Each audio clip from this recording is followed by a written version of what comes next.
अभी अनंत चतुर्दशी के दिन गणेश जी के बहुत सारे विग्रहों का विसर्जन होगा। और आवाहन और विसर्जन ये दोनों भारतीय पद्धति हैं। बहुत सारे लोग कहते हैं, ओ देखो तुम्हारा देवता कैसा, जैसे समुद्र में डालते हैं, नदियों में डालते हैं, किनारे पर आ जाते हैं विग्रह, फिर कोई टूट भी जाते हैं, इधर उधर पड़े रहते हैं, फिर लोग हंसी करते हैं, देखो तुम्हारे देवता ऐसे पड़े ना। वो जो हंसी करते हैं उनको पूरा सिस्टम ही नहीं मालूम। विग्रहों में से देवता का विसर्जन हो जाता है।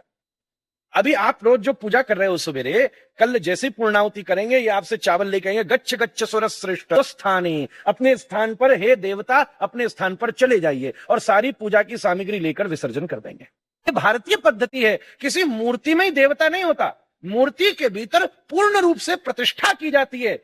और पहले जमाने में तो जब प्राण प्रतिष्ठा होती थी ना, तो नाक के पास रखा हुआ धान भी उड़ जाए तब प्रतिष्ठा मानी जाती थी, जीवित हो जाता था विग्रह।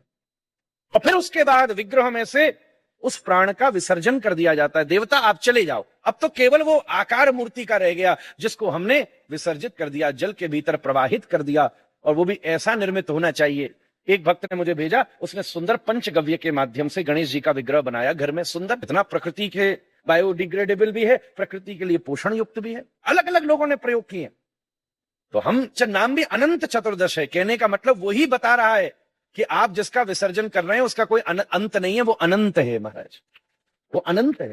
केवल हम उसकी व्यवस्था को समझें। देवता का विसर्जन नहीं, देवता तो उसमें से पहले ही चला गया। मूर्ति का विसर्जन है, और मूर्ति एक खांचे की तरह, जैसे मिट्टी का कोई भाव होता है उसको, पर उसके प्रति भी सम्मान रखना चाहिए।